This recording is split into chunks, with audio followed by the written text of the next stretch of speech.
الحمد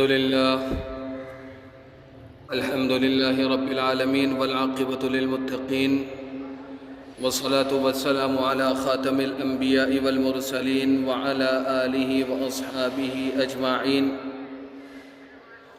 أما بعد، فقد قال الله تبارك وتعالى في القرآن المجيد والفرقان الحميد: والذين لا يدعون مع الله إلها آخر ولا يقتلون النفس التي حرم الله إلا بالحق ولا يقتلون النفس التي حرم الله إلا بالحق ولا يزنون ومن يفعل ذلك يلقى أثاما يضاعف له العذاب يوم القيامة ويخلد فيه مهانا إلا من تاب وآمن وعمل عملا صالحا فأولئك يبدل الله سيئاتهم حسنات وكان الله غفورا رحيما ومن تاب وعمل صالحا فإنه يتوب إلى الله متابا.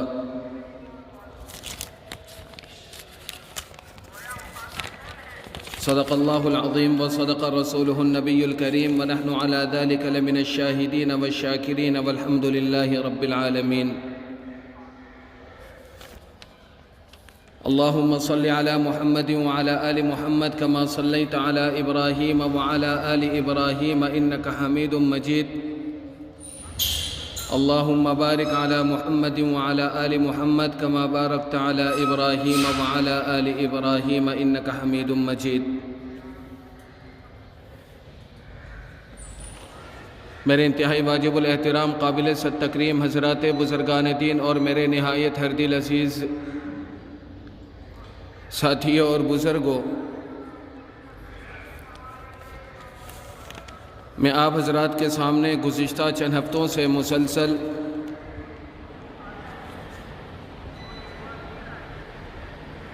عباد الرحمن کے اوصاف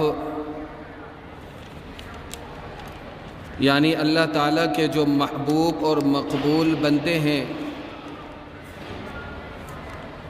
ان کی جو صفات اللہ رب العزت نے قرآن مجید میں ذکر فرمائی ہیں، اور پھر ان صفات کے ساتھ متصف مقبول بندوں کو اللہ رب العزت نے اپنا بندہ فرما کر صفات کی ابتدا کی تھی عباد الرحمن کے ساتھ. اللہ رب العزت نے عباد الرحمن کے ساتھ اپنے مقبول بندوں کی صفات کو، علامتوں کو ذکر فرمایا. سورہ فرقان کی ان آخری 15، 16، 17 آیتوں میں اللہ رب العزت نے کل 13 صفات ذکر کی ہیں، اور ان 13 صفات میں سے 6 صفتیں وہ ہیں جو اطاعت اور فرما برداری کے اعتبار سے ہے، اور باقی کے جو صفات ہیں یعنی جو 7 صفتیں ہیں، باقی کی 7 صفتیں نافرمانیوں سے گریز کرنے کے اعتبار سے ان گناہوں کے حوالے سے ہے، ان نافرمانیوں کے حوالے سے ہے کہ جن نافرمانیوں سے بچنے کی صورت میں انسان بندہ اللہ کا محبوب بندہ بھی بن سکتا ہے، مقبول بندہ بھی بن سکتا ہے. اور ایسے بندوں کے لیے اللہ رب العزت نے آخر میں انعامات کا بھی ذکر کیا، اور نافرمان ہونے کی صورت میں، نافرمانی کی روش اختیار کرنے کی صورت میں، نافرمانی کے راستوں پر چلنے کی صورت میں جہاں مقبول اور نیک بندوں کے لیے انعامات کا ذکر کیا، وہیں پر اعمال بد اور اسی طرح برائیوں کے نتیجے میں بھگتے جانے والی جو سزائیں ہیں، نتائج ہیں، اللہ رب العزت نے ان کو بھی ذکر کیا. اور میرے عزیزوں، میرے دوستوں، میرے بزرگوں، اب جو آیت میں نے آپ حضرات کے سامنے تلاوت کی ہے، اللہ رب العزت نے اس آیت میں 7ویں صفت کو ذکر کیا. اور اس ساتویں صفت میں اس عظیم گناہ کا ذکر کیا جس سے بچنے کی صورت میں، اجتناب کی صورت میں انسان اللہ کا محبوب بن سکتا ہے۔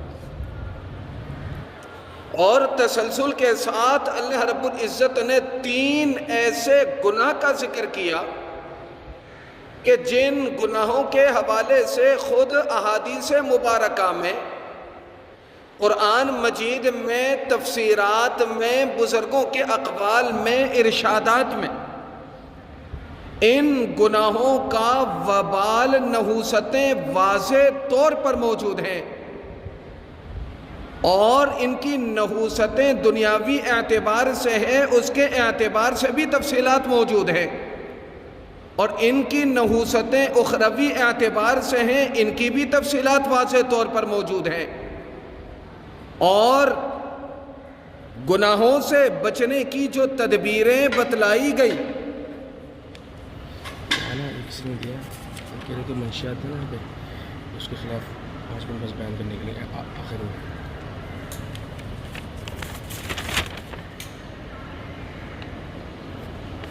اور گناہوں سے جو بچنے کے تدابیر ہیں ان کو بھی بتلایا گیا۔ اللہ رب العزت نے صرف تدبیر کو بتلایا ہو ایسا نہیں، ان آخری جو 7 صفتیں ہیں ان میں تدبیر بتلا کر پھر جزا کو بھی بیان کیا کہ اگر اللہ کے بندے اگر ان نافرمانیوں سے بچ جاتے ہیں تو جزا کی صورت میں کیا ان کو عطا کرے گا اللہ رب العزت، اور پھر ساتھ میں جزا جو ہے وہ برائی کے مقابلے میں برابر سرابر کر کے ذکر کیا ہو، ایسا نہیں، بلکہ اللہ رب العزت نے نافرمانیوں سے بچنے کی صورت میں، توبہ کر لینے کی صورت میں، اللہ رب العزت نے اجر و ثواب جو عطا کرنے کا وعدہ قرآن مجید میں فرمایا وہ بڑھا کر فرمایا، دگنا تگنا کر کے فرمایا۔ یوں اللہ رب العزت نے رجوع کرنے والوں کے واسطے رجوع کا دروازہ بھی کھولا، اور رجوع کرنے والوں کو پناہ بھی دی، اور ساتھ میں پناہ دینے کے بعد ان کی حوصلہ افزائی اس طور پر بھی کی کہ ان کے نامہ اعمال میں جس قدر گناہ تھے اس سے کئی گنا بڑھ کر اللہ رب العزت نے اجر و ثواب سے نوازا۔ تو یہ 7 آیتیں جو باقی 7 صفتیں ہیں، آیتیں ٹوٹل 8 سے 9 ہیں، صفتیں کل 7 رہ گئی ہیں، اللہ کے مقبول اور مخصوص بندوں کی، محبوب بندوں کی، ان میں سے اللہ رب العزت نے 7ویں صفت جو ذکر کی اس کو غور سے سننے کی ضرورت ہے، اس پر توجہ کی ضرورت ہے۔ والذین لا يدعون مع اللہ الہا آخر ولا يقتلون النفس الذی حرم اللہ الا بالحق ولا یزنون۔ اللہ رب العزت نے 7ویں صفت، 8ویں صفت، 9ویں صفت، یہ تمام تر صفتیں بالترتیب ذکر کی، اور بالترتیب ذکر کرنے کے بعد اس کی ہولناکی کو مختلف مقامات پر اللہ رب العزت نے واضح کیا۔ یہ وہ بنیادی نافرمانی کے اور اسی طرح جزا کے اعتبار سے، اخروی اعتبار سے ہلاکت میں مبتلا ہونے کے جو اعمال ہیں، اور دنیاوی اعتبار سے ان بدعمالیوں کا جو نتیجہ، ثمرات، محرکات انسان کی زندگی میں واضح ہو سکتے ہیں، اللہ رب العزت نے ان 3 صفتوں کو اکٹھا کر کے واضح طور پر تینوں صفتوں کی شناعت کو یکجا طور پر ایک ساتھ ذکر کر دیا۔ احادیث مبارکہ میں واضح طور پر موجود ہے، حضرات علماء کرام نے واضح طور پر لکھا اکبر الکبائر، کہ جو سب سے بڑے گناہ، یعنی جو سب سے چوٹی کے گناہ سمجھے جاتے ہیں، تصور کیے جاتے ہیں، ان چوٹی کے گناہوں میں سے یہ 3 گناہ بنیادی طور پر ہیں۔ ان 3 گناہوں سے، ان 3 جرائم سے، ان 3 نقائص سے، ان 3 خساروں سے بچنے کی صورت میں انسان اللہ کا محبوب بندہ بن سکتا ہے۔ ان صفات میں سے 7ویں صفت اللہ رب العزت نے کیا فرمائی؟ والذین لا يدعون مع اللہ الہا آخر۔ والذین لا يدعون مع اللہ الہا آخر، کہ جو رب الارباب کے سوا کسی کو مشکل کشا نہ مانے. والذین لا يدعون مع اللہ الہا آخر، اللہ رب العزت کی ذات کو وحدہ لا شریک لہ مانے، اس کی ذات میں، اس کے صفات میں کسی کو شریک نہ ٹھہرا. کیوں؟ اس وجہ سے کہ حدیث شریف میں آتا ہے، جناب نبی کریم صلی اللہ علیہ وسلم نے فرمایا، حضرت عبداللہ ابن عمر رضی اللہ تعالی عنہ کی روایت ہے، یہ روایت بخاری میں بھی موجود ہے، یہ روایت مسلم شریف میں بھی موجود ہے، یہ روایت دیگر کتب احادیث میں بھی موجود ہے. اکبر الکبائر الاشراک باللہ، کہ کبیرہ گناہوں میں سے، یعنی وہ کبیرہ گناہ کہ جس کبیرہ گناہ سے انسان کو نادم ہو کر، شرمسار ہو کر، عزم کر کے، ارادہ کر کے، پختہ ارادہ کر کے توبہ کرنے کی ضرورت پڑتی ہے، پلٹنا پڑتا ہے، رجوع کرنا پڑتا ہے، اپنے عمل کے ذریعے سے، کردار کے ذریعے سے، گفتار کے ذریعے سے ثابت کرنا پڑتا ہے، باور کرانا پڑتا ہے کہ وہ شخص ان کبیرہ گناہوں سے توبہ کر چکا، رجوع کر چکا. ان کبائر میں سے بنیادی جو کبیرہ گناہ ہے الاشراک باللہ، سب سے بڑا کبیرہ گناہ جو ہے وہ اللہ کی ذات اور صفات کے ساتھ کسی کو شریک ٹھہرا. اللہ کی ذات اور صفات کے ساتھ کسی کو شریک ٹھہرانا. اللہ رب العزت قرآن مجید میں واضح طور پر فرماتے وَمَا خَلَقْتُ الْجِنَّ وَالْإِنسَ إِلَّا لِيَعْبُدُونَ، روئے زمین میں انسان کے آباد ہونے سے پہلے جنات آباد تھے، اللہ رب العزت نے انہیں بھی حکم دیا. اللہ رب العزت نے وَإِذْ قَالَ رَبُّكَ لِلْمَلَائِكَةِ إِنِّي جَاعِلٌ فِي الْأَرْضِ خَلِيفَةً، اللہ رب العزت نے جنات کا بسیرا روئے زمین میں ختم کرنے کے بعد، ہٹانے کے بعد، اللہ رب العزت نے روئے زمین میں انسان کو خلیفہ بنایا. خلیفہ بنانے کے بعد اپنی بندگی کا حکم دیا، اپنی عبادت کا حکم دیا، اور اللہ رب العزت کے حضور سر بسجود ہونے کا حکم دیا. اور عبادت بندگی کے تقاضے کیا ہیں؟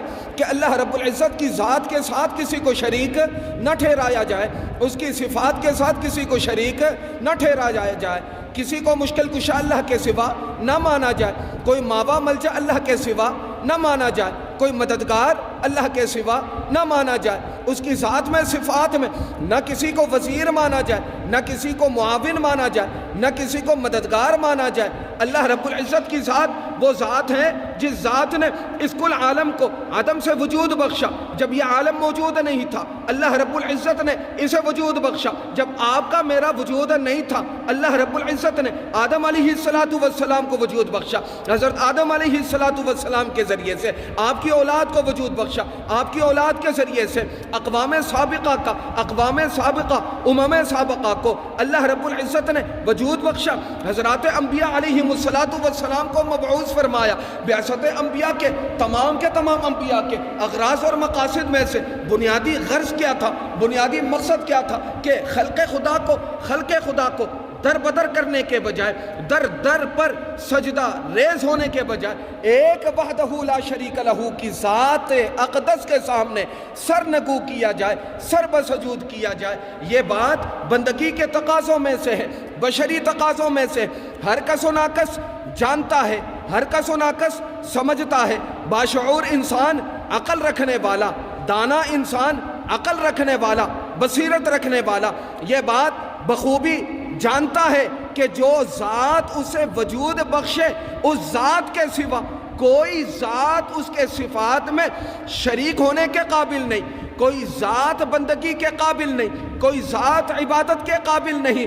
اسی ذات نے آپ کو پیدا کیا، وہی ذات عبادت کے قابل ہے، وہی ذات آپ کو مشکلوں سے نکال سکتی ہے، وہی ذات آپ کو پریشانیوں سے نکال سکتی ہے، وہی ذات آپ کے معاملات اور مسائل کو حل کرنے پر قادر ہے. اگر رب الارباب کا فیصلہ آپ کے مسائل کے حل کرنے کا نہ ہو، دنیا کے کسی بھی کونے میں چلے جائیں، کسی کے پاس بھی چلے جائیں، خواہ وہ کتنا متقی ہو، کتنا پرہیزگار ہو، وقت نے دیکھ لیا، حالات نے دیکھ لیا، لوگ راہبوں کے پاس گئے، بزرگوں کے پاس گئے، دیگر لوگوں کے پاس گئے، مسائل کا حل تب تک نہیں نکلتا کہ جب تک اللہ رب العزت نے آپ کو مسائل سے نکالنے کا ارادہ نہ فرمایا ہو، آپ کو مشکلات سے نکلنے کا ارادہ نہ فرمایا ہو، آپ کو حالات سے باہر نکالنے کا ارادہ اللہ رب العزت نے نہ فرمایا ہو۔ والذین لا يدعون مع اللہ الہا آخر ولا يقتلون النفس التي حرم اللہ الا بالحق، جو ہے اللہ کے محبوب بندے، اللہ کے مقبول بندے وہ ہوتے ہیں کہ جو اللہ کی ذات کے ساتھ کسی کو شریک نہیں ٹھہراتے، اللہ کے صفات کے ساتھ کسی کو شریک نہیں ٹھہراتے۔ چنانچہ حضرت عبداللہ ابن مسعود رضی اللہ تعالی عنہ کا فرمان ہے، فرماتے ہیں قال قال رسول اللہ صلی اللہ علیہ وسلم قال رجل یا رسول اللہ ای الذنب اکبر عند اللہ قال ان تدعو اللہ ندا وهو خلق۔ حضرت عبداللہ ابن مسعود رضی اللہ تعالی عنہ کی روایت ہے، فرماتے ہیں کہ ایک شخص نے کہا کہ سب سے بڑا گناہ کیا ہے؟ سب سے بڑا گناہ کیا ہے؟ گناہ تو ہے، ویسے بھی درجات ہیں، مراتب ہیں، سب سے بڑا گناہ کیا ہے؟ جناب نبی کریم صلی اللہ علیہ وسلم نے فرمایا قال ان تدعو اللہ ندا وهو خلق، آپ اللہ رب العزت کے ساتھ شریک ٹھہرائیں باوجود ہے کہ اللہ رب العزت نے آپ کو پیدا کیا۔ اللہ رب العزت نے نعوذ باللہ من ذالک آپ کو شراکت کے ساتھ پیدا فرمایا، جب اس سارے عالم میں اس عالم کا وجود نہیں تھا، وہ ذات اس وقت بھی موجود تھی، عالم کو وجود بخشا، وہ ذات اس وقت بھی اس وقت بھی موجود ہے، اور جب یہ سارا عالم فانی ہو جائے گا وہ ذات اس وقت بھی موجود رہے۔ اللہ کی ذات یہ وہ ذات ہے کہ جسے کسی وزیر کی کسی مددگار کی ضرورت نہیں۔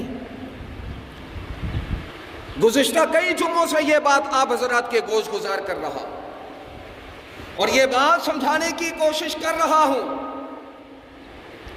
خزانہ قدرت میں اور آپ کے خزانوں میں فرق ہے۔ آپ اللہ تعالیٰ کے خزانے کو اپنے خزانوں کے ساتھ نہ ملائیں، اس کے ساتھ کمپیئر نہ کریں، برابری نہ کریں۔ آپ کے خزانوں میں کمی آ سکتی ہے، آپ کا خزانہ کم ہو سکتا ہے،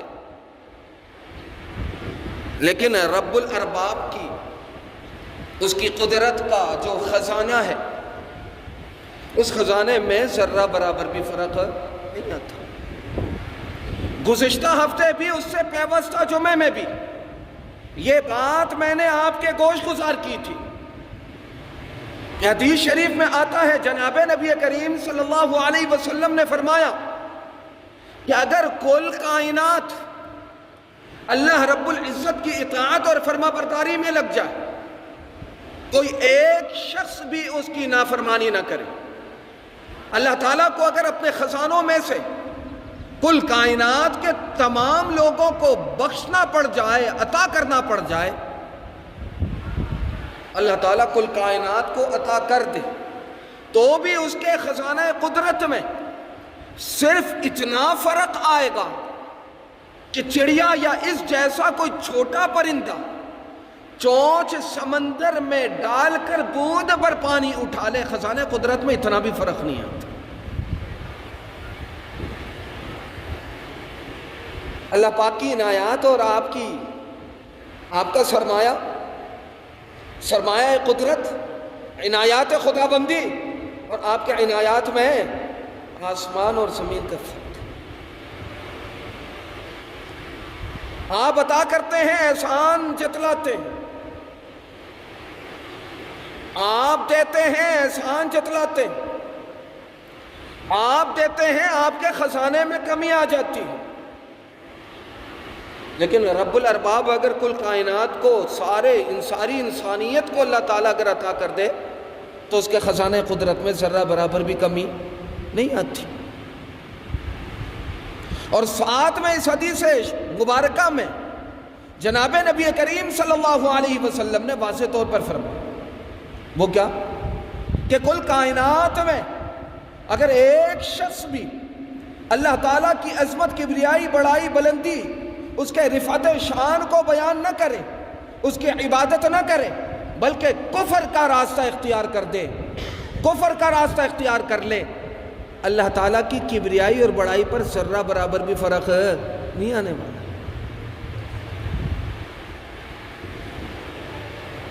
واللہ الغنی وانتم الفقراء۔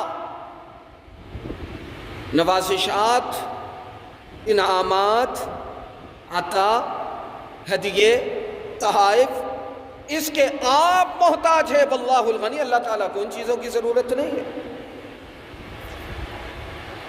اللہ تعالیٰ کو اپنی عظمت، کبریائی اور جو ہے وہ بڑائی، بلندی کو بحال برقرار رکھنے کے لیے کیا میری اور آپ کی ضرورت تھی؟ میری اور آپ کی ضرورت نہیں تھی، لیکن اللہ رب العزت نے مجھے اور آپ کو پیدا فرمایا ہماری اپنی ضرورت تھی۔ میرا اور آپ کا پیدا ہونا میری اور آپ کی اپنی ضرورت تھی۔ وہ اپنی ضرورت کیا؟ وَمَا خَلَقْتُ الْجِنَّ وَالْإِنسَ إِلَّا لِيَعْبُدُونَ، وَمَا خَلَقْتُ الْجِنَّ وَالْإِنسَ إِلَّا لِيَعْبُدُونَ، کہ اللہ رب العزت نے انس و جن کو اپنی عبادت کے واسطے پیدا کیا۔ جب میری اور آپ کی تخلیق ہو گئی، پیدائش ہو گئی،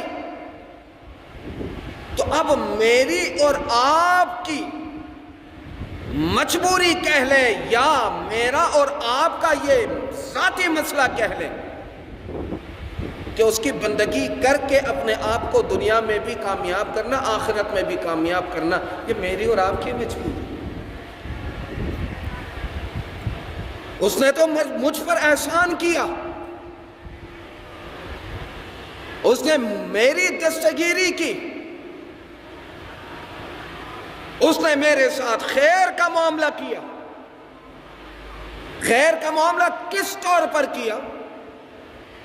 کہ کلمہ گو مسلمان گھرانے میں مجھے اور آپ کو پیدا کیا، ایسی شخصیت کی کوکھ سے مجھے اور آپ کو پیدا کیا جو کلمہ پڑھنے والے تھے۔ اگر نہیں تو اللہ رب العزت نے شریعت جو مینار ہدایت ہے اس کی روشنی پر آپ کو راہیاب ہونے کا راستہ دیا، موقع دیا۔ یہ اللہ رب العزت کا احسان ہے آپ کی ذات پر، یہ اللہ رب العزت کا ہماری ذات پر احسان ہے، نوازش ہے۔ میرے عزیزو، حضرت ابن مسعود رضی اللہ تعالی عنہ کی روایت میں جناب نبی کریم صلی اللہ علیہ وسلم نے کیا فرمایا کہ اکبر الکبائر، کہ اللہ کے نزدیک جو سب سے بڑا گناہ ہے، کہ ای ذنب اکبر عند اللہ قال ان تدعو للہ ندا، کہ تم اپنے ساتھ اللہ کے ساتھ کسی کو شریک ٹھہراؤ، باوجود کہ وَهُوَ خَلَقَكَ، کہ اس نے تجھے پیدا کیا۔ جس نے تجھے پیدا کیا وہ عبادت کے قابل ہے یا اس کے ساتھ دیگر شرکاء عبادت کے قابل؟ جس نے تجھے وجود بخشا، وجود بخشنے کے بعد بچپنے سے نوازا، جوانی سے نوازا، بڑھاپے سے نوازا، اولاد سے نوازا، رشتہ داروں سے نوازا، عزیز و اقارب سے نوازا، مال و زر سے نوازا، مادی اسباب سے آپ کو نوازا، آپ کو اللہ رب العزت نے آسائشوں سے نوازا، وہ تمام تر نعمتیں دنیا کی آپ کے قدموں میں سیر کر دی، تو آپ انصاف کے ساتھ بتائیے کہ وہ ذات قابل، وہ ذات عبادت کے قابل ہے یا اس کے ساتھ کسی اور کو شریک ٹھہرائے؟ سب سے بڑا کبیرہ گناہ یہ ہے کہ اللہ رب العزت کی ذات کے ساتھ جو ہے وہ شریک ٹھہرایا جائے۔ اسی طرح حضرت ابو ہریرہ رضی اللہ تعالی عنہ فرماتے ہیں کہ جناب نبی کریم صلی اللہ علیہ وسلم نے فرمایا 7 کبیرہ گناہ ایسے ہیں کہ جن سے اجتناب کرنے کی ضرورت ہے۔ جن سے بچنے کی ضرورت ہے. اجتنبوا السبع الموبقات. قالوا یا رسول اللہ ما ہن؟ قال الشرک باللہ. وہ 7 کبیرہ گناہ کیا ہیں؟ 7 کبیرہ گناہوں میں سے بنیادی اولین گناہ الشرک باللہ، اللہ کے ساتھ شریک ٹھہرانا. اگر اللہ کی ذات کے ساتھ، صفات کے ساتھ شریک ٹھہرانا اتنا عظیم گناہ ہے تو سرے سے اس کی وحدانیت کا اعتراف یا اقرار نہ کیا جانا کتنا عظیم گناہ ہوگا. سرے سے اس رب الارباب کو رب نہ مانا جائے تو کتنا عظیم گناہ ہوگا. اللہ رب العزت نے اس گناہ کو کبیرہ، سب سے بڑا کبیرہ گناہ فرمایا کہ الشرک باللہ، کہ اللہ کے ساتھ کسی کو شریک ٹھہرانا. اللہ رب العزت کو مانتا تو ہے لیکن اس کی ذات اور صفات میں کسی کو شریک ٹھہراتا. تو اگر اللہ رب العزت کی ذات کو مان کر اس کی ذات میں کسی کو شریک ٹھہرائے، صفات میں کسی کو شریک ٹھہرائے، تو مجھے یہ بتائیے کہ اللہ رب العزت کی قدرت کو بھلا اس نے کہاں سے مانا؟ کب مانا؟ تو میرے عزیزوں، میرے دوستوں، میرے بزرگوں، کبیرہ گناہوں میں سے 7 گناہ ایسے ہیں کہ جن سے بچنے کی تلقین جناب نبی کریم صلی اللہ علیہ وسلم نے اپنے اس فرمان میں امت کو تلقین فرمائی. وہ کیا ہے؟ اجتنبوا السبع الموبقات. قالوا یا رسول اللہ ما ہن؟ قال الشرک باللہ. ان تمام گناہوں میں سے سب سے عظیم ترین گناہ کون سا ہے؟ الشرک باللہ، اللہ کی ذات یا صفات کے ساتھ کسی کو شریک ٹھہرانا. اللہ کی ذات اور صفات میں شریک ٹھہرانا سب سے بڑا گناہ. اس کے بعد ایک اور روایت ہے، حضرت معاذ بن جبل رضی اللہ تعالی عنہ جب یمن کا والی بنا کر بھیجے گئے تو جناب نبی کریم صلی اللہ علیہ وسلم نے حضرت معاذ کو 10 نصیحتیں فرمائیں. معاذ رضی اللہ تعالی عنہ جب اپنے گھوڑے پہ سوار ہونے لگے، کھڑے ہو کر 10 نصیحتیں فرمائیں اور ساتھ میں یہ بھی فرمایا کہ معاذ جب تم واپس لوٹو تو ہو سکتا ہے کہ مجھ سے ملاقات ہو سکتا ہے کہ مجھ سے ملاقات نہ ہو. 10 نصیحتیں فرمائیں. اوصانی رسول اللہ صلی اللہ علیہ وسلم ب10 کلمات. جناب نبی کریم صلی اللہ علیہ وسلم نے یمن جاتے ہوں، یمن کا جب گورنر بنا کر حضرت معاذ کو بھیجا جا رہا تھا، والی، گورنر، تو فرمایا 10 کلمات، 10 باتیں مجھ سے عرض کی، یعنی 10 نصیحتیں مجھے فرمائیں. بعض روایتوں میں اوصانی خلیلی، کہ اللہ کے پیارے حبیب نے، ہمارے محبوب نے مجھے 10 وصیتیں یا 10 نصیحتیں کی. اب ان 10 نصیحتوں میں سے پہلی نصیحت کیا تھی؟ قال لا تشرک باللہ شیئا وان قتلت او حرقت. لا تشرک باللہ شیئا، اللہ کے ساتھ کسی کو شریک نہ ٹھہرانا. اللہ کے ساتھ کسی کو شریک نہ ٹھہرانا. اس کے سوا کوئی مشکل کشا نہیں ہے، اس کے سوا کوئی کارساز نہیں ہے. خود اللہ رب العزت قرآن مجید میں فرماتے ہیں کہ اگر تعدد آلہہ، یعنی اگر مختلف جو ہے معبود ہوتے تو یہ دنیا کا نظام میں فساد آ جاتا. لو کان فیہما آلہۃ الا اللہ لفسدت. کیونکہ آپ کے گھر کے نظام میں اگر آپ کی حکمرانی نہ چلے، آپ کی بیوی، آپ کی گھر والی اگر آپ کے مد مقابل آ جائے تو گھر کا نظام 2 حصوں میں بڑھ جاتا ہے، نہیں بڑھ جاتا؟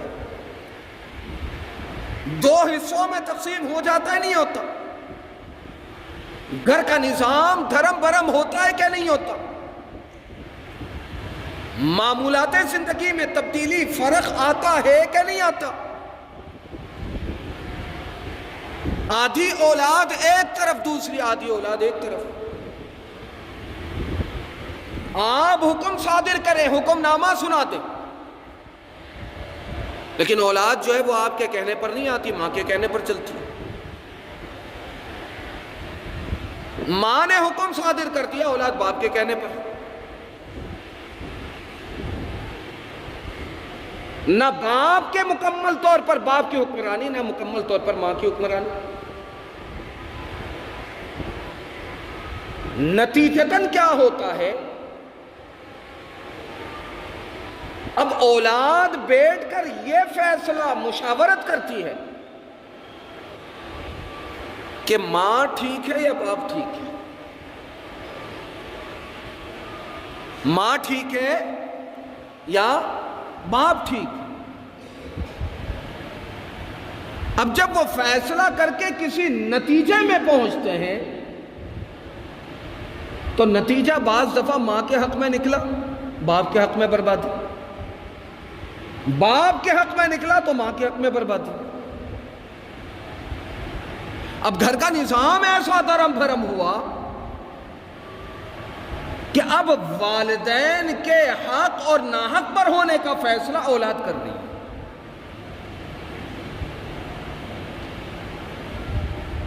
جبکہ احادیث مبارکہ میں واضح طور پر آتا ہے الا کلکم راعٍ وکلکم مسئول عن رعیتہ. اگر اللہ رب العزت نے تمہیں بیوی سے نوازا، اولاد سے نوازا، گھر بار سے نوازا، گھر کی سرپرستی تمہیں عطا کی، تو اللہ رب العزت نے تمہیں جوابدار بنایا.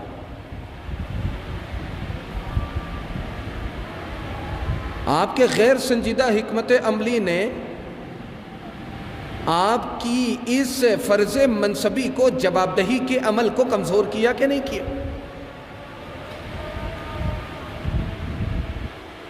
کمزور حکمت عملی نے آپ کے اس مقام کو، رتبے کو گرایا کہ نہیں گرایا؟ اللہ تعالیٰ نے آپ کو آپ کی اولاد کا جوابدار بنایا تھا. گھر کے نظام کے بگڑنے بدلنے کی وجہ سے، خراب ہونے کی وجہ سے آپ اپنی اولاد کے سامنے جوابدار ہو گئے. کیونکہ جب اولاد نے مل بانٹ کر فیصلہ کر لیا کہ باپ ناحق ہے تو اب باپ جوابدار ہے اولاد کے سامنے. جس نے سوال کرنا ہے، اگر اس نے اسے جواب دینا پڑ جائے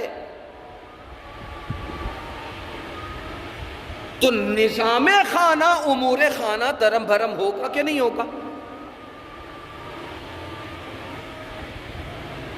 جب غیر مثبت حکمت عملی کی وجہ سے آپ کا تسلط اور آپ کی حکمرانی، آپ کی جوابدہی کا جو فرض منصبی ہے، گھر میں وہ بحال نہیں رہتا، تو مجھے یہ بتائیے اتنا بڑا نظام جو اللہ رب العزت چلا رہا ہے، یہ وزیروں سے چلاتا، مشیروں سے چلاتا، تو دنیا کا نظام کیا ہے؟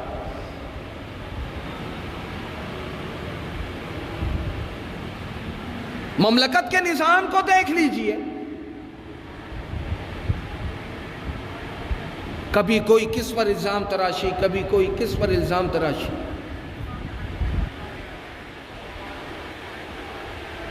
حالات اور مشاہدات نے جن کو مجرم بنا دیا وہ کبھی صادق امین تھے. آج جو معصوم ہے، وقت ان کا جائے گا تو پھر جو آج چور بنے بیٹھے ہیں وہ صادق امین کا سرٹیفکیٹ ان کو مل جائے گا، ان کو خائن جو ہے وہ اول کا سرٹیفکیٹ ملے گا.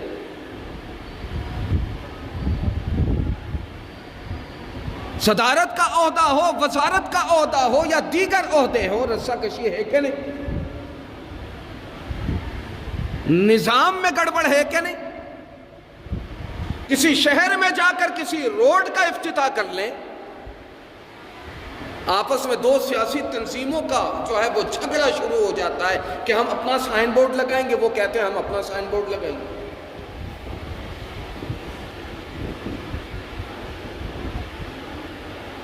کوڑا دانوں سے کچرا اٹھانے کے لیے آتے ہیں، اگر کسی پارٹی نے کسی تنظیم نے اپنا جھنڈا لگایا ہوا ہو تو دوسرے آ کے لڑتے ہیں کہ جھنڈا ہمارا بھی لگا، صرف کچرا اٹھانے پہ بھی جھگڑا۔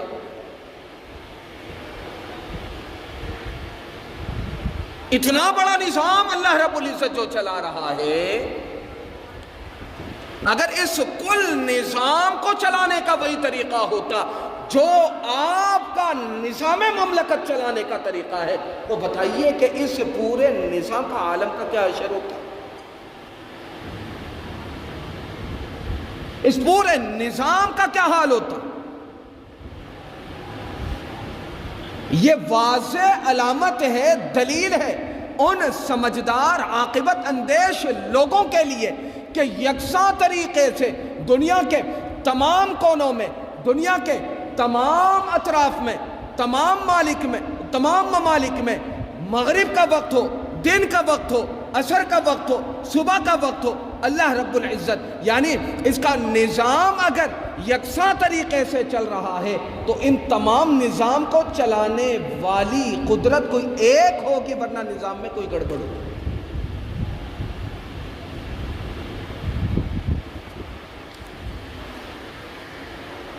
جن ممالک میں کئی ہفتوں تک صبح کی روشنی نظر نہیں آتی، بے شمار ممالک ایسے ہیں کہ 1 گھنٹے کے لیے سورج نظر آتا ہے، 23 گھنٹے اندھیروں میں۔ کوئی نظام ہے اللہ رب العزت کا، تبھی پنجگانہ نماز بھی ادا کر رہے ہیں، روزہ بھی رکھ رہے ہیں، تمام عبادات ان ممالک میں مسلمان بر وقت ادا کر رہے ہیں کہ نہیں کر رہے ہیں؟ تمام نظام یکساں طریقے سے چل رہا۔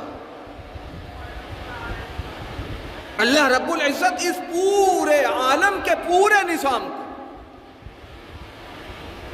صرف کرۂ ارضی میں نہیں، اس کے علاوہ کے جتنے بھی سیارات ہیں اللہ تعالیٰ خاص نظام کے تحت چلا رہا ہے۔ اگر ہر ایک کو خاص نظام کے تحت اپنے محور میں نہ گھما رہا ہوتا، نہ چکر کھلا رہا ہوتا، تو یہ تمام کے تمام سیارات باہم ایک دوسرے کے ساتھ ٹکرا کر تباہ و برباد نہیں ہو جاتے۔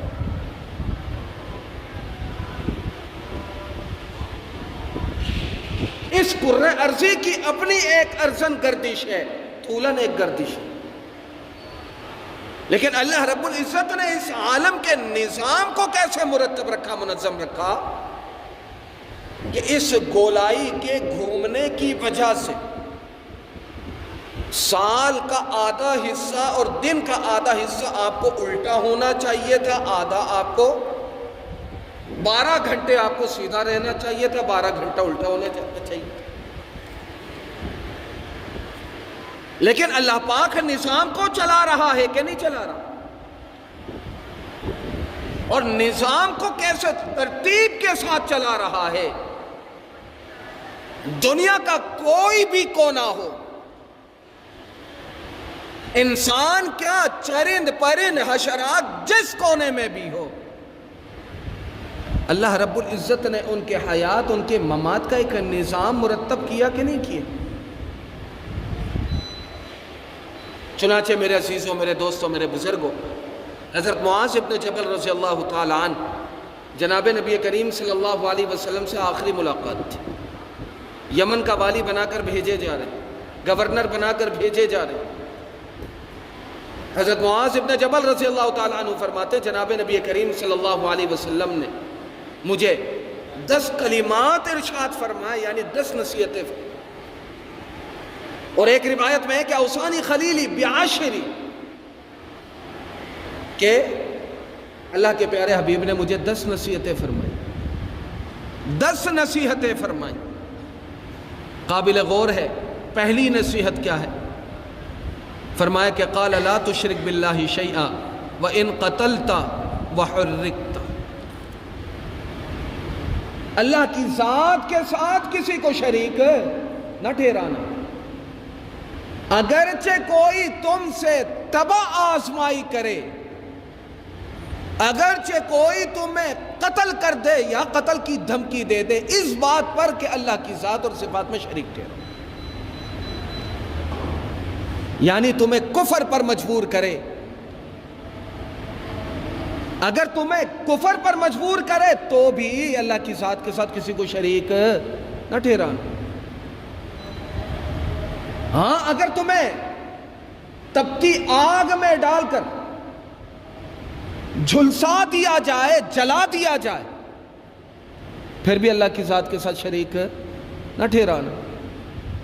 ایسے صاحب عظیمت صحابہ کرام رضوان اللہ علیہ مجمعین کے زمانے میں تھے۔ مدینہ منورہ کے قرب و جوار میں یہود آباد تھے۔ صحابی ان کے ہاتھ لگے، ان کو اٹھایا اور تیل کی کڑھائی میں ڈال دیا۔ پہلے اصرار کرتے رہے کہ کفر کرو، لیکن تیل کی کڑھائی میں جل کر بھن کر خاک ہو جانا، خاکستر ہو جانا قابل قبول تھا، لیکن کفر اختیار نہیں کیا۔ جناب نبی کریم صلی اللہ علیہ وسلم نے حضرت معاذ ابن جبل رضی اللہ تعالی عنہ کو دو اہم باتیں فرمائی ہیں، دو۔ ایک تو سب سے بڑا جو عظیم گناہ ہے کبیرہ گناہ، یعنی اس سے بڑا کبیرہ گناہ کوئی نہیں۔ آپ کی غلطیاں، کوتاہیاں، آپ کے گناہ تب شمار کیے جائیں گے نا کہ جب آپ گناہ شمار کیے جانے والوں کے صف میں ہو۔ آپ جب کلمہ گو مسلمان ہیں تو پھر تو آپ کے لیے گناہ ہے، اور اگر آپ کلمہ گو مسلمان نہیں ہیں تو پھر آپ کے لیے گناہ بھی کوئی گناہ نہیں، آپ کے لیے فرما برداری بھی کوئی فرما برداری نہیں ہے۔ کیوں؟ اس وجہ سے کہ بنیادی طور پر کلمہ تو آپ نے پڑھا ہی نہیں۔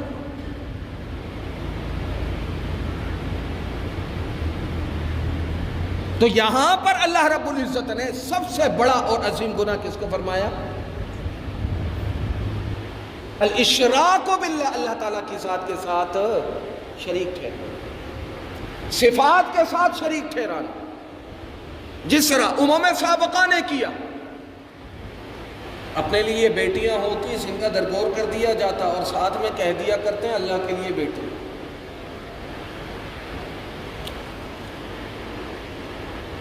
اللہ کے لیے بیٹے ہیں۔ اللہ رب العزت نے قرآن مجید میں واضح طور پر کہہ دیا کہ قل هو اللہ احد اللہ الصمد لم یلد ولم یولد ولم یکن لہ کفوا احد، کہ اللہ رب العزت عام انسانوں کے بشری تقاضوں کی طرح، فرشتے نورانی مخلوق ہے کہ نہیں؟ نور ہے کہ نہیں؟ ان کو شادی بیاہ اور افزائش نسل کی ضرورت نہیں ہے۔ اب اس نورانی مخلوق کو پیدا کرنے والی ذات کون؟ اللہ رب العزت۔ جب فرشتے نکاح کے، افزائش کے، بچوں کے، بیوی کے محتاج نہیں تو ان کو پیدا کرنے والی جو اعلیٰ بالا برتر بلند عظیم ذات ہے، بھلا اس کو کیسے ضرورت پڑ سکتی؟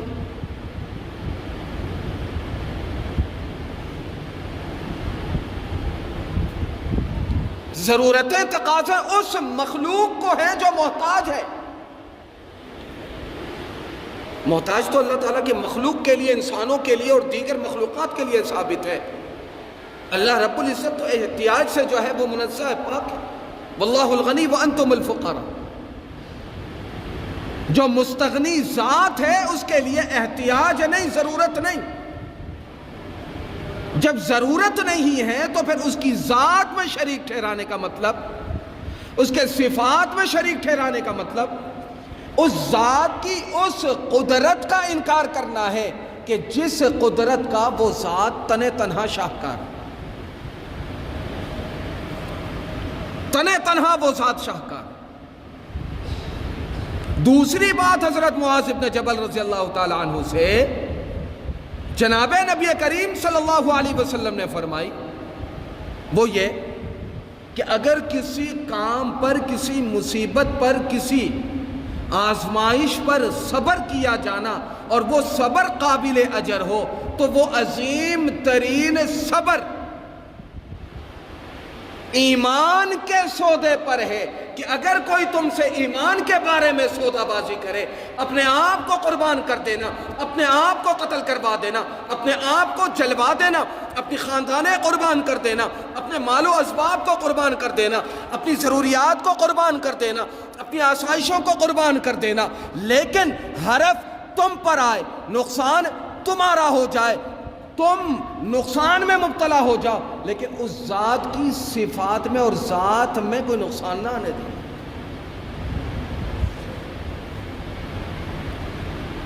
حضرت معاذ ابن جبل کو صاحب استقامت بنا کر کیا فرمایا کہ اللہ رب العزت کی اس شاہکار عظمت قدرت پر حرف آنے نہ دینا، کیونکہ اللہ رب العزت کی اس عظمت شان پر کل جہاں قربان ہو جائے تو بھی،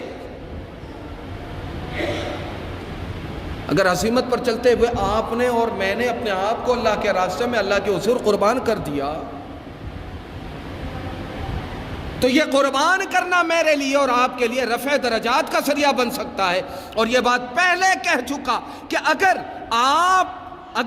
آپ اللہ کی اس بزرگی، برتری اور عظمت کو بحال نہ رکھے، رخصت پر عمل کرتے ہوئے کلمہ کفر زبان پر لے آئیں، تو مجھے یہ بتائیے کہ اس کے شان و شوکت میں، دبدبے میں، رعب میں کوئی فرق پڑنے والا ہے؟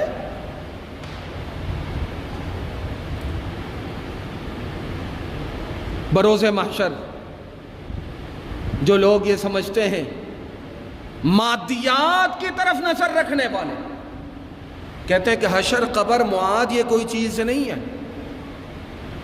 دنیاوی زندگی ہی سب کچھ ہے، کوئی حساب، جزا، سزا نہیں ہے۔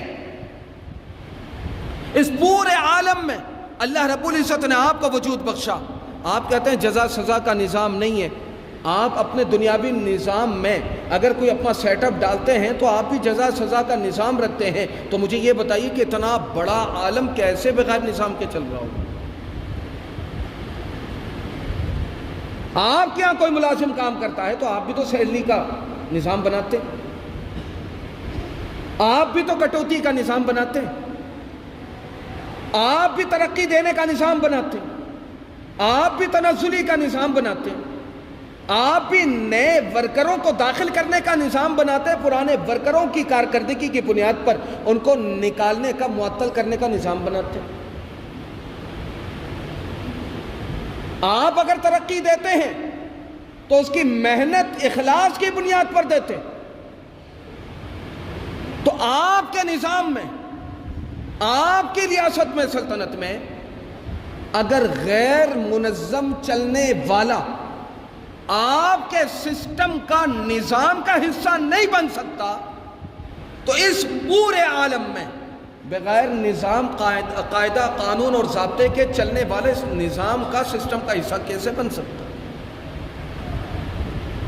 نظام قدرت کا حصہ کیسے بن سکتا؟ اور جو حصہ بنے گا، نجات کے بہانے اس کے واسطے ہموار ہو سکتے ہیں، اور جو سسٹم کا حصہ نہیں ہوگا، حساب کتاب، جزا سزا کا حصہ نہیں ہوگا، تو پھر یہ بات یاد رکھیے گا کہ نظام اور سسٹم سے باہر رہنے والوں کے لیے خالدین فیہا کی اللہ تعالیٰ نے جو ہے وہ خبریں سنا دی۔ خالدین فیہا، جب یہ آپ کا نظام جو ہے وہ سسٹم بغیر نظام کے نہیں چل سکتا، تو قدرت کا سسٹم اور نظام بغیر قدرت کے، بغیر نظام کے کیسے چل سکتا؟ لوگ کہہ دیا کرتے ہیں کہ مرنے کے بعد کچھ نہیں، حیات بعد الممات کوئی بات نہیں۔ قرآن مجید میں اللہ رب العزت فرماتے ہیں کہ کسی بھی انسان کو اس کی تخلیق اول بہلا میں، یعنی پہلی فرصت میں بنانا قدرے مشکل ہوتا ہے، اللہ تعالیٰ جو پہلے بنانے پر قادر ہے وہ بعد میں کیوں نہیں بنا سکتا؟ ایک شخص کا واقعہ میں آپ حضرات کے گوش گزار کر کے بات ختم کروں۔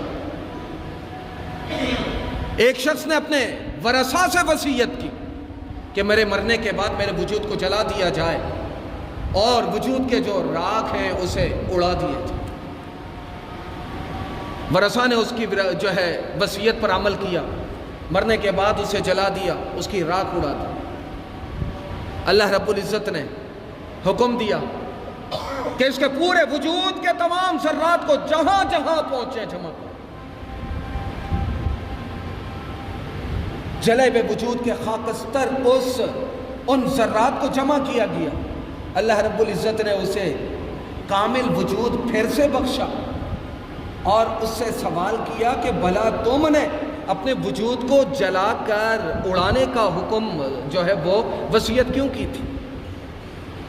اس شخص نے جواب دیا کہ ربا تیرے عذاب کے ڈر سے مجھے ڈر تھا کہ اگر سالم آیا تو تیرے عذاب میں مبتلا کیا جاؤں گا، اور اگر جل کر بکھر گیا تو کم از کم اخروی عذاب سے تو نجات مل جائے گی۔ تیرے عذاب کے ڈر سے میں نے یہ وصیت کی تھی۔ اللہ رب العزت نے اس بندے سے سوال کیا کہ تو اللہ کے عذاب سے اتنا ڈرتا، اتنا خائف ہے؟ اس شخص نے پلٹ کر جواب دیا کہ ربا تیری پکڑ سے جو ہے وہ بڑا ڈرتا تھا، بڑا ڈرتا تھا، تبھی میں نے یہ وصیت کروائی، اور مجھے لگا کہ میرے وجود کے ذرات بکھر جائیں گے تو پھر دوبارہ جمع نہیں ہو سکتے۔ اللہ رب العزت نے اپنی مغفرت کا اعلان کرتے ہوئے کہہ دیا کہ تو مجھ سے اتنا خائف تھا، جا تیری بخشش کر۔ میرے عزیزوں، میرے دوستوں، میرے بزرگوں، تو حضرت معاذ ابن جبل رضی اللہ تعالی عنہ کی اس روایت میں جناب نبی کریم صلی اللہ علیہ وسلم نے یمن جاتے ہوئے حضرت معاذ ابن جبل رضی اللہ تعالی عنہ کو جو 10 وصیتیں کی تھی، نصیحتیں فرمائی تھیں، ان میں سے بنیادی نصیحت کیا تھی قال لا تشرک باللہ شیئا وان قتلت او حرقت، کہ اگر تجھے قتل کر دیا جائے پھر بھی کفر نہ کرنا، پھر بھی شرک نہ کرنا، او حرقت، اگر تجھے جلا دیا جائے، جلا کے تجھے راکھ کر دیا جائے، جلا کے تیرے کل وجود کو ختم کر دیا جائے، جلا کے تیرے وجود کو ذرے ذرے کو فنا کر دیا جائے، پھر بھی کفر کا راستہ اختیار نہ کرنا۔ یعنی اگر اللہ رب العزت نے صاحب عظیمت ٹھہرایا تو کن کو ٹھہرایا؟ کفر اور اسلام، اسلام کے مقابلے میں، کفر کے مقابلے میں اسلام کو ٹھہرایا۔ اگر کوئی تمہیں کفر پر مجبور کرے تو اسلام پر بحال رکھنا، مسلمان ہونے کی حالت میں بحال رہنا، کفر کا راستہ اختیار نہ کرنا۔ جس طرح کفر کرنا، شرک کرنا عظیم ترین گناہوں میں سے ہے، اسی طرح عظیمت کے اعلیٰ درجوں میں سے سب سے بلند ترین درجہ کفر کے مقابلے میں اسلام کو اختیار، کفر کے مقابلے میں اسلام کو اختیار کرنا یہ اعلیٰ ترین درجہ ہے۔ اس کے بعد میرے عزیزوں، میرے دوستوں، میرے بزرگوں، 8ویں صفت یا ممنوعات کہہ لیں، کبیرہ گناہ کہہ لیں، کہ جن سے بچنے کی صورت میں انسان اللہ کا محبوب بندہ بن سکتا ہے، مومن اللہ کا محبوب بندہ بن سکتا ہے، ان میں سے یہ دوسری صفت ہے اور کل 8ویں صفت ہے والذین لا يدعون مع اللہ الہا آخر، یہ 7ویں صفت تھی، 8ویں صفت ہے ولا يقتلون النفس التي حرم اللہ الا بالحق، ولا يقتلون النفس التي حرم اللہ الا بالحق، کہ کسی کا ناحق قتل نہ کرے، کسی کا ناحق قتل نہ کرے۔ اللہ رب العزت نے انسانیت کو جو عظمت اور مقام عطا کیا، اس عظمت اور مقام کا اندازہ خود اللہ رب العزت کے اس فرمان سے آپ لگا سکتے ہیں۔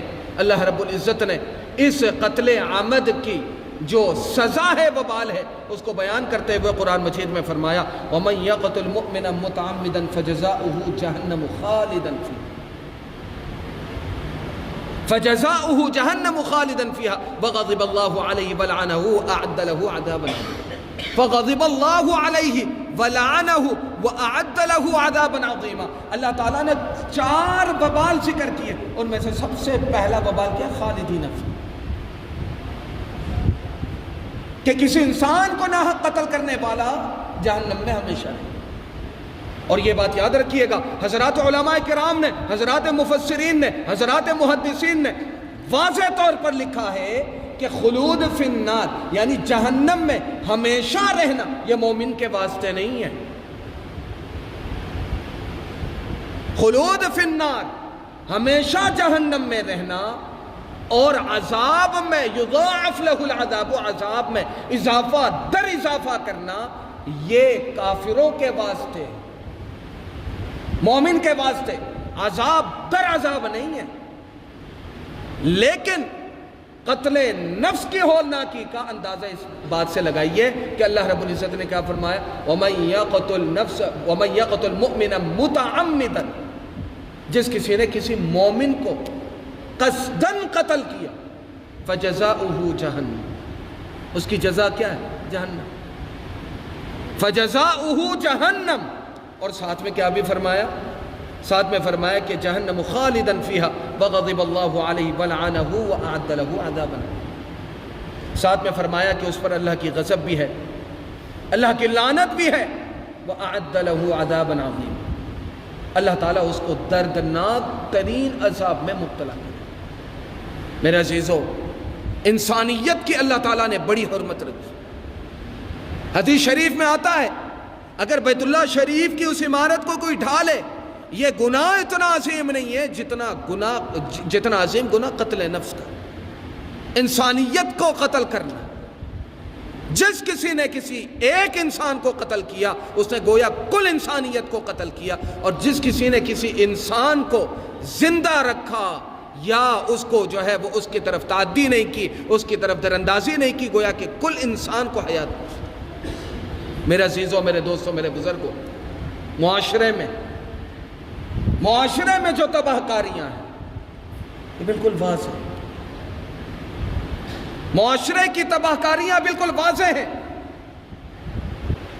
چند آدھ پیسوں کے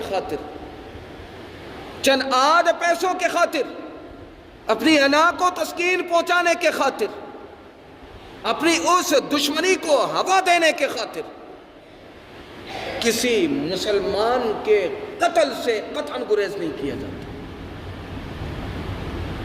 چلتے پھرتے کسی سے موبائل چھیننے کے لیے آ گئے، اس موبائل کی مالیت کل 3 سے 4 ہزار کی بھی نہیں،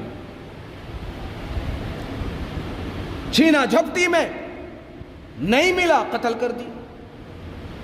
چوریاں کرنے آ گئے، گولیاں چلا دی، قتل ہو گئے۔ قتل و غارت گری کے لیے آئے۔ وہ زمانہ آ چکا، قیامت کی نشانیوں میں سے، علامات میں سے جناب نبی کریم صلی اللہ علیہ وسلم کا ارشاد ہے کہ قاتل کو پتہ نہیں ہوگا کہ میں کس کو کس لیے مار رہا ہوں، مقتول کو نہیں پتہ ہوگا کہ کس جرم کی سزا ملی۔ ہر آنے جانے والا شخص، گھر سے نکلنے والا، کام پہ جانے والا، کام سے آنے والا، فکر مند ہو کر نکلتا ہے، فکر مند ہو کر لوٹتا ہے۔ میرے عزیزوں، میرے دوستوں، میرے بزرگوں، اللہ تعالیٰ اپنا محبوب بندہ اسے بنایا کرتا ہے کہ جس نے ان احکامات کی پاسداری کی ہو جن احکامات کا اسے حکم تھا، جن باتوں کا حکم تھا اس کا پاسدار بنا، اور جن باتوں سے روکا گیا ہو ان سے اپنے آپ کو روکتا۔ اس لیے میرے عزیزوں، میرے دوستوں، میرے بزرگوں، اللہ کا محبوب بندہ بننے کے لیے، اور اسی طرح اللہ تعالیٰ کا جو ہے وہ مخلص اور محبوب مقبول ترین بندوں میں سے جو 8ویں صفت ذکر کی گئی ہے، والذین لا يدعون مع اللہ الہا آخر ولا يقتلون النفس الذی حرم اللہ الا بالحق، کہ جو کسی مومن کی طرف دراندازی نہ کرے۔ ہاں، یہ اور بات ہے کہ اگر کسی حق کے نتیجے میں اگر کسی کو قتل کیا جاتا ہے، مثال کے طور پر قصاص کی وجہ سے قتل کیا جاتا ہے، یا پھر کسی قتل کے جرم میں قانون نے، ریاست نے اسے قتل کیا، تو ظاہر سی بات ہے کوئی نہ کوئی قتل کرنے والا، پھانسی پہ چڑھانے والا تو ہوگا۔ ہاں، اگر کسی حق کے نتیجے میں کسی نے کسی کو قتل کیا تو پھر یہ قتل قابل گرفت نہیں۔ لیکن یہ بات بھی ذہن میں رکھیے گا، علماء کرام نے، حضرات فقہاء کرام نے واضح طور پر لکھا کہ کسی حق کو، یعنی حق میں، یعنی کسی کو ناحق قتل کرنا یہ جرم ہے۔ اگر کسی کو کسی حق کے بدلے میں قتل کیا جاتا تو یہ قتل کیا جانا قابل گرفت نہیں ہے، لیکن یہ حق وصول کرنے کا اختیار رعایا کے عام افراد کو نہیں ہے، عام لوگوں کو یہ حق نہیں ہے۔ عدالت کو یہ حق ہے، نظام کو یہ حق ہے، ریاست کو یہ حق ہے۔ آپ عدالت کے ہوتے ہوئے، نظام کے ہوتے ہوئے، ریاست کے ہوتے ہوئے اپنا حق خود سے وصول نہیں کر سکتے۔ مسئلہ بتا رہا ہوں، سمجھ میں آئے بسم اللہ، نہ سمجھ میں آئے سمجھنے کی کوشش کرنا۔ فقہاء کرام نے واضح طور پر لکھا، فقہ کی بڑی بڑی کتابوں میں موجود ہے، فتاویٰ کی بڑی بڑی کتابوں میں موجود ہے، کتاب الحدود میں موجود ہے، کتاب الجہاد میں موجود ہے، اگر کسی کو آپ کسی خون کے بدلے میں اگر آپ قتل کرتے ہیں تو یہ بات یاد رکھیے گا، آپ بھی قاتل تصور کیے جائیں گے، آپ سے بھی قصاص لیا جائے گا۔ کیوں؟ اس وجہ سے کہ نظام آپ کو کسی قتل کا بدلہ قتل کی صورت میں لینے کی اجازت نہیں دیتا۔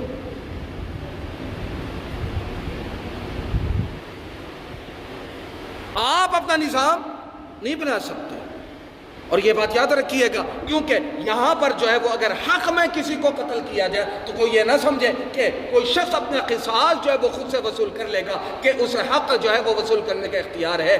حدود اور کفارات، اس کو نافذ کرنے کے لیے عدالتیں ہونی چاہیے، نظام ہونا چاہیے۔ اگر ہر شخص اپنے 1.5 انچ کی جگہ میں اگر اپنا نظام بنانا شروع کر دے گا تو پھر نظام ریاست متاثر ہوگی، برباد ہو جائے گی، ہلاک ہو جائے گی، اور سارا کا سارا نظام درم برم ہو جائے گا، ہر شخص اپنے ہاتھ میں قانون لے کے گھومتا رہے گا۔ اس لیے میرے عزیزوں، میرے دوستوں، میرے بزرگوں، اگر اس طرح کسی نے ذاتی بنیاد پر کسی کو قصاص وصول کرنے کے لیے اگر تعدی کی تو عند اللہ وہ بھی مجرم ہوگا، قانوناً بھی مجرم ہوگا، شرعاً بھی مجرم ہوگا۔ اللہ تعالی ہمیں ان صفات پر عمل پیرا ہونے کی توفیق عطا فرمائے، تاکہ اللہ تعالیٰ کے ان مخلص محبوب بندوں میں سے ہمارا شمار ہو سکے کہ جن کے واسطے اللہ تعالیٰ نے جو ہے وہ بہترین نعمتوں کا، بہترین اجر کا جو ہے وہ انعام فرمائے۔ اللہ تعالیٰ ہم سب کو عمل پیرا ہونے کی توفیق عطا فرمائے۔ باقی صفات کے حوالے سے زندگی بخیر و عافیت انشاءاللہ آئندہ جو میں عرض کروں گا۔ وآخر دعوانا ان الحمدللہ رب العالمین۔